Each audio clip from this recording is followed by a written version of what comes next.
वंशागति में रेवोल्यूशन लाने वाले ग्रेगर जॉन मेंडल ने मटर के पौधे को अपने एक्सपेरिमेंट के लिए क्यों चुना, आइए समझते हैं। पहला, या ये तो इजी टू हैंडल है, ये यानी कि आसानी से ग्रो हो सकता है। इजी टू गेट यानी कि आसानी से कहीं भी उपलब्ध हो जाता है। और ये एक तो एनुअल प्लांट यानी कि वार्षिक पौधा है, इसके जो संतति है वो जल्दी से ग्रो कर जाती हैं। और इसकी जो संतति का साइज है यानी कि इसमें उपलब्ध होने वाले जो सीड्स हैं, बीज हैं, वो उनकी संख्या बहुत ज़्यादा होती है। तो जब मेंडल एक्सपेरिमेंट कर रहे थे तो उन्हें लार्ज सैंपल साइज चाहिए था, जिसके लिए उन्हें बार बार क्रॉस कराने की ज़रूरत नहीं पड़ती थी। तो एक तो ये रीज़न था कि उन्होंने लार्ज सैंपल साइज के लिए इस मटर के पौधे को चुना, क्योंकि एक ही क्रॉस में उन्हें बहुत सारी संतति सीड के रूप में उन्हें मिल रही थी। नेक्स्ट, इजी टू प्रोड्यूस, आसानी से उत्पन्न हो जाता है।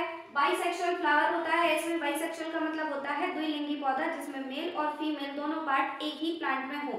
तो यहाँ पे बाइसेक्सुअल होने से यहाँ पे सेल्फ पॉलिनेशन की प्रॉपर्टी जो है, सेल्फ पॉलिनेशन का मतलब होता है स्वनिषेचन, इसमें स्वनिषेचन होता है और यहाँ पे फर्टिलाइजेशन के बाद सीड बनता है, फ्रूट बनता है। नेक्स्ट बात करते हैं, एनुअल प्लांट होता है यानी कि वर्षीय पौधा है।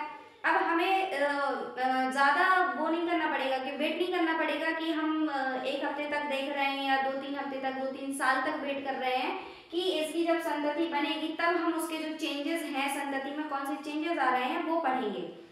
तो नेक्स्ट बात करते हैं इजी टू क्रॉसिंग, यानी कि इसका संकरण कराना बहुत इजी है, क्योंकि एक ही प्लांट में बाइसेक्सुअल फ्लावर होता है। तो अगर हम अपना कोई पॉलिनेटर उस पर डालना चाहते हैं तो यहाँ पे या तो बैगिंग कर देंगे या फिर इमेस्कुलेशन प्रोसेस कर देंगे। बैगिंग का मतलब होता है फीमेल पार्ट को ढक दिया जाए, इमेस्कुलेशन का मतलब होता है स्टेमन को हटा दिया जाए। नेक्स्ट बात करते हैं शॉर्ट लाइफ स्पैन, यानी कि इसकी जो लाइफ स्पैन है वो बहुत ही शॉर्ट है। तो जब हमें दूसरा प्लांट चाहिए तो हमें ज़्यादा वेट नहीं करना पड़ेगा। नेक्स्ट है many option produce in one cross, यानी कि एक संकरण में, एक क्रॉस में बहुत सारी संततियाँ मिल जाती है। कॉन्ट्रास्टिंग कैरेक्टर, कॉन्ट्रास्टिंग कैरेक्टर का मतलब होता है ऑपोजिट कैरेक्टर, जैसे कि टॉल, ड्वार्फ, ऐसे इन्होंने कैरेक्टर लिए थे जिनको पहचानना ईजी था।